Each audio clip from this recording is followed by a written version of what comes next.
আপনার ফেসবুকের এই 4টি সেটিং অন করে রাখেন, তাহলে আপনার ফেসবুক কেউ হ্যাক করে নিয়ে যেতে পারবে না। যদি কেউ হ্যাক করে নিয়েও যায়, তাহলে আপনি 2 থেকে 3 মিনিটের মধ্যে আপনার ফেসবুকটা কিন্তু রিকভারি করে নিয়ে আসতে পারবেন।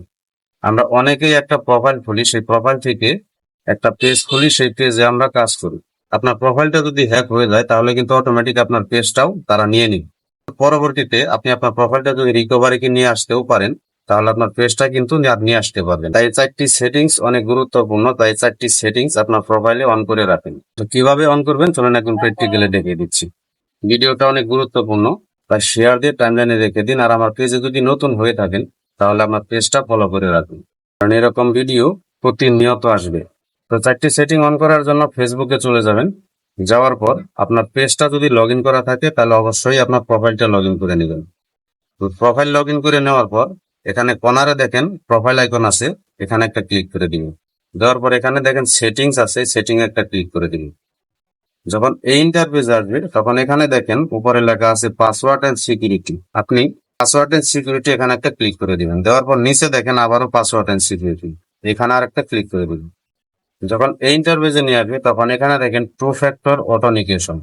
এখানে আপনি আপনার ফোন নাম্বার দিয়ে একটা ভেরিফিকেশন করে রাখবেন, যাতে যদি কেউ আপনার ফেসবুকে টাচ করে, তাহলেও আপনার এই মোবাইলে একটা ভেরিফিকেশন কোড আসবে। আর সেই কোডটা যদি আপনি না দেন, তাহলে আপনার এই ফেসবুকটা কেউ হ্যাক করে নিয়ে যেতে পারবে না।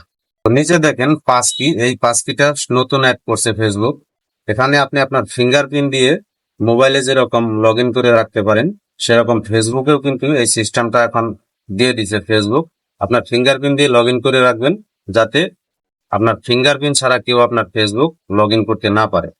তো এখান থেকে ব্যাগে চলে আসবো। আসার পর নিচে দেখেন পার্সোনাল ডিটেলস, এখানে একটা ক্লিক করে দিন। এখানে ক্লিক করে দেওয়ার পর উপরে দেখেন কন্টাক্ট ইনফরমেশন। এখানে যদি আপনি আপনার ফোন নাম্বার দিয়ে একটি ফেসবুক খুলে থাকেন, তাহলে একটা ইমেল অ্যাড্রেস অ্যাড করে দিবে।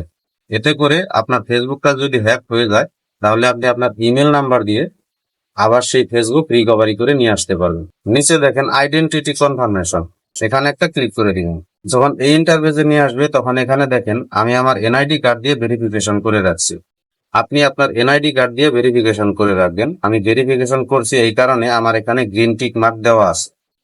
তো আপনি আপনার এনআইডি কার্ড দিয়ে ভেরিফিকেশন করে রাখবেন, যাতে আপনার আইডিটা যদি হ্যাক হয়ে যায়, তাহলে আপনার এনআইডি কার্ড দিয়ে আপনার এই ফেসবুকটা আবার পরবর্তীতে লগ ইন করে নিতে পারেন, রিকভারি করে নিয়ে আসতে পারেন। তো এই ছিল আজকের ভিডিও। আশা করি এই ভিডিওটা অনেকের ভালো লাগবে, এবং যদি ভিডিওটা ভালো লাগে তাহলে একটা লাইক, একটা কমেন্ট করবেন। আর আমার পেজে যদি নতুন হয়ে থাকেন, তাহলে এরকম সুন্দর সুন্দর ভিডিও পেতে পেজটি ফলো দিয়ে যাবেন। আর ইউটিউব চ্যানেল থেকে যদি কেউ দেখে থাকেন, তাহলে চ্যানেলটি সাবস্ক্রাইব করে যাবেন।